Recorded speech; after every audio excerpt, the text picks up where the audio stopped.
Olá, espero que todos estejam bem. Meu nome é Luciana e vou apresentar a pesquisa em andamento, a configuração da educação escolar indígena em Santa Catarina entre a colonialidade e a interculturalidade crítica, desenvolvida no programa de pós-graduação em educação da Universidade do Sul de Santa Catarina.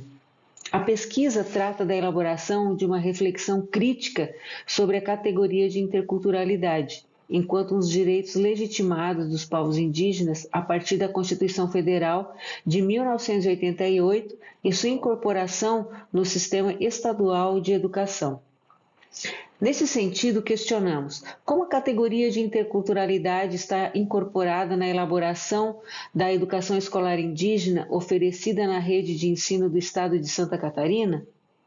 Para responder à pergunta de pesquisa, traçamos como objetivo geral analisar se de fato se efetiva a demanda e o protagonismo dos povos indígenas na construção da perspectiva intercultural, no processo de implementação da educação escolar indígena na rede de ensino de Santa Catarina. Trata-se de pesquisa tipo básica, de abordagem qualitativa e explicativa quanto aos seus objetivos. Como procedimentos, adotamos a pesquisa bibliográfica e documental. Para o alcance dos objetivos da pesquisa, utilizamos a base teórica metodológica do pensamento decolonial, destacando a hierarquização dos povos como base na ideia de raça e o desenrolar do processo de expansão dos projetos globais da modernidade, bem como seus impactos no território catarinense.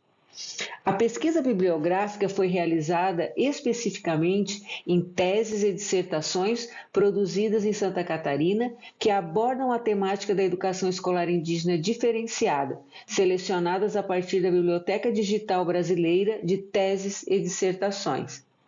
A pesquisa bibliográfica indicou que, por se tratarem de escolas diferenciadas, como o próprio nome sinaliza, não se pode falar da construção de uma escola indígena de modo genérico, mas sim de escolas indígenas diferenciadas, no plural, levando em consideração suas diversidades.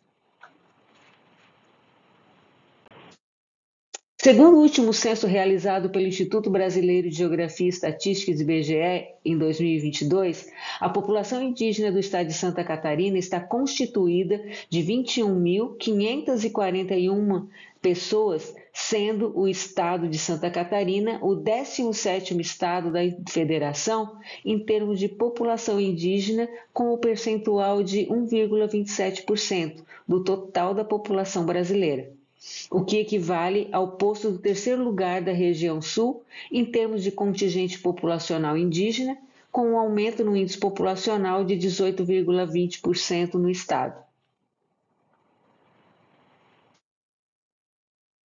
O atendimento educacional oferecido pela rede pública estadual de ensino às populações indígenas iniciou em 1993. Somente em 2002 foi criada a categoria Escola Indígena.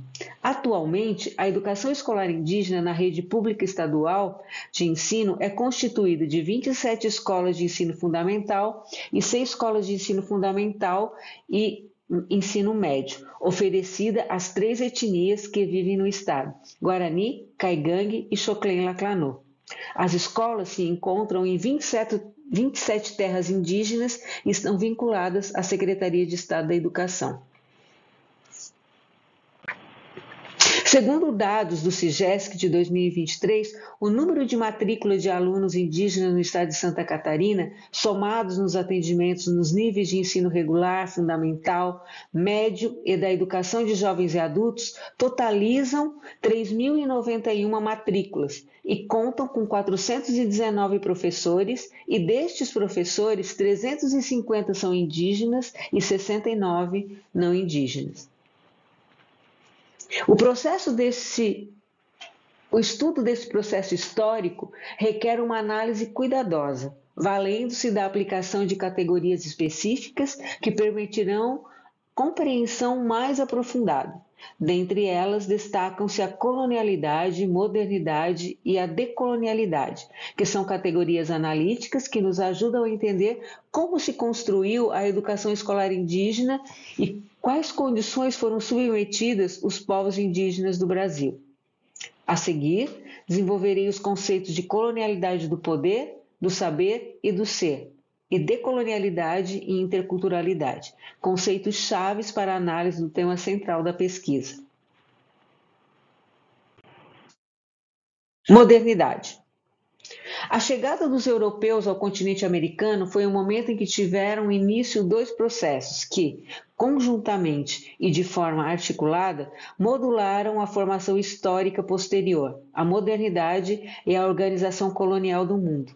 A teoria do mito da modernidade de Henrique Dussel, a qual considera que o processo de formação da modernidade, da moderna identidade europeia, assim como a conhecemos hoje, teve início no período da colonização, quando a Europa encontrou-se com o não europeu e se firmou como o centro da história mundial. Dussel distingue 4 diferentes figuras dentro deste processo: a invenção, o descobrimento, a conquista e a colonização. Dessa forma, a moderna identidade europeia é formada quando encontra o outro e o reconhecem como tal, transformando e moldando a identidade alheia por meio da violência e negando toda e qualquer forma de expressão subjetiva do ser encontrado, pelo qual o outro não é descoberto como outro, mas encoberto como si mesmo europeu.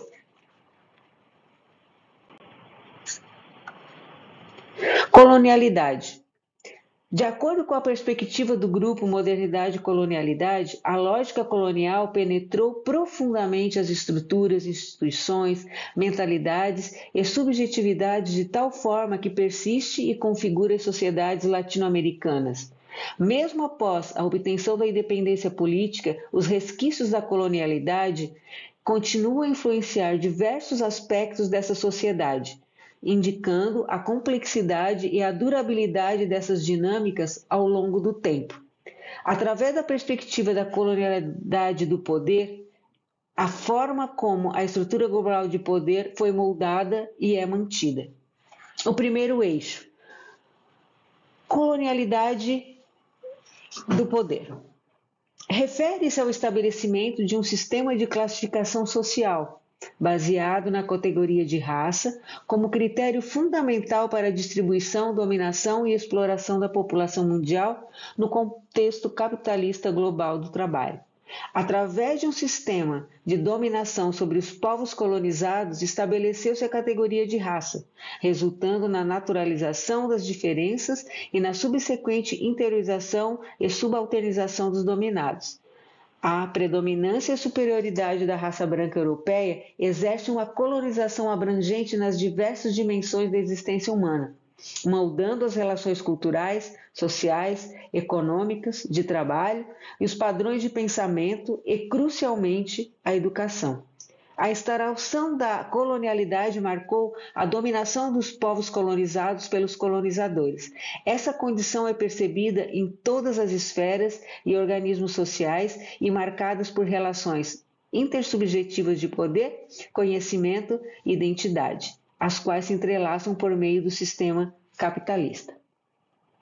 O segundo eixo é a colonialidade do saber. A suposição de que a Europa se constituía como um centro de produção do conhecimento descarta a viabilidade de outras racionalidades epistêmicas e de outros conhecimentos que não sejam dos homens brancos, europeus ou europeizados, incluindo a subalternização das lógicas desenvolvidas historicamente por comunidades ancestrais.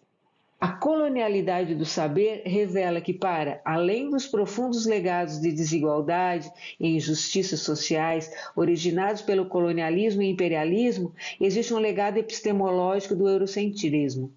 Esse legado nos impede de compreender o mundo a partir das perspectivas próprias do ambiente em que vivemos e das epistemes que lhe são inerentes. A influência persistente do eurocentrismo nas formas como entendemos o conhecimento e interpretamos o mundo é um desafio fundamental que a colonialidade do saber busca evidenciar e superar. A violência epistêmica inerente à modernidade é o que a caracteriza como colonialidade do saber. Essa colonialidade do saber opera na negação das produções de conhecimento que não se enquadram nos padrões europeus ou que não seguem as normas científicas estabelecidas pela modernidade, assumindo o papel de definir o que é considerado conhecimento legítimo e quem tem a capacidade de produzi-lo.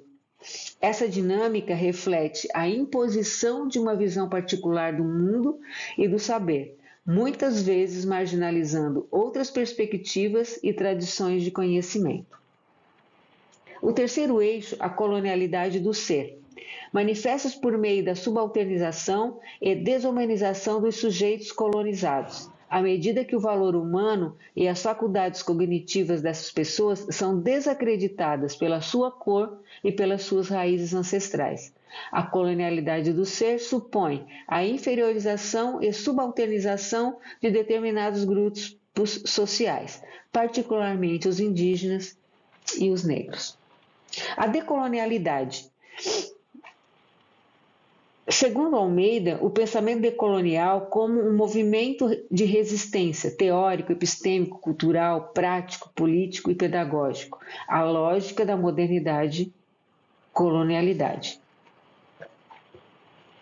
Para Castro Gomes e Grossfeld, explica que o pensamento decolonial é teórico e epistêmico, pois seus estudos têm o propósito de refletir sobre os legados coloniais na América Latina, dialogando com a teoria do sistema mundo moderno.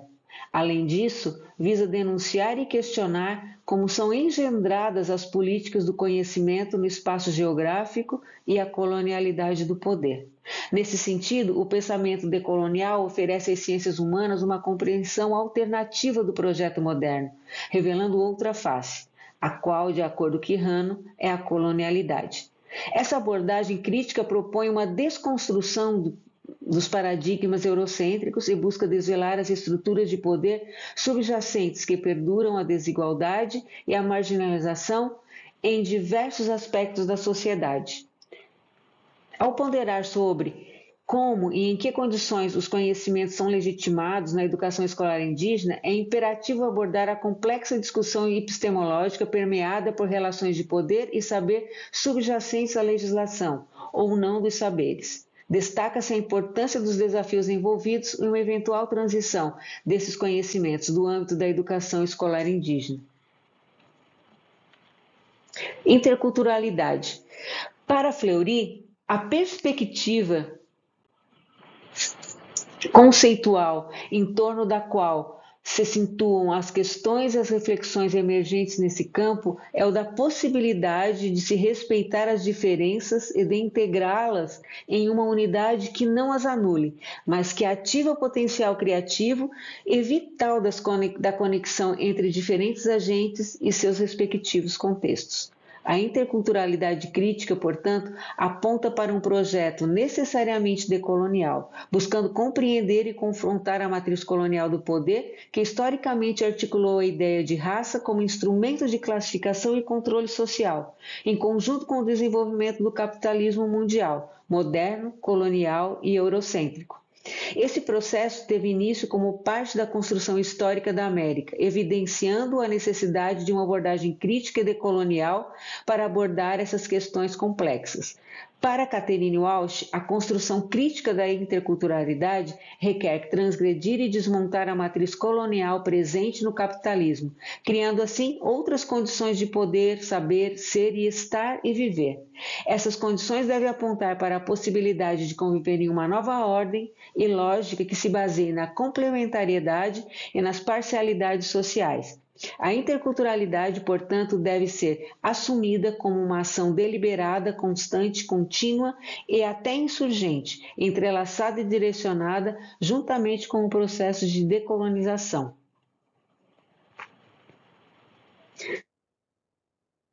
As considerações finais.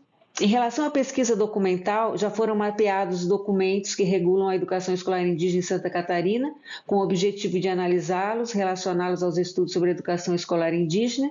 A análise documental, o próximo passo que daremos em nossa pesquisa, será realizada à luz do conceito da interculturalidade crítica, buscando observar como a interculturalidade crítica se relaciona com as evidências de colonialidade de poder, do saber e do ser na regulamentação da educação escolar indígena de Santa Catarina.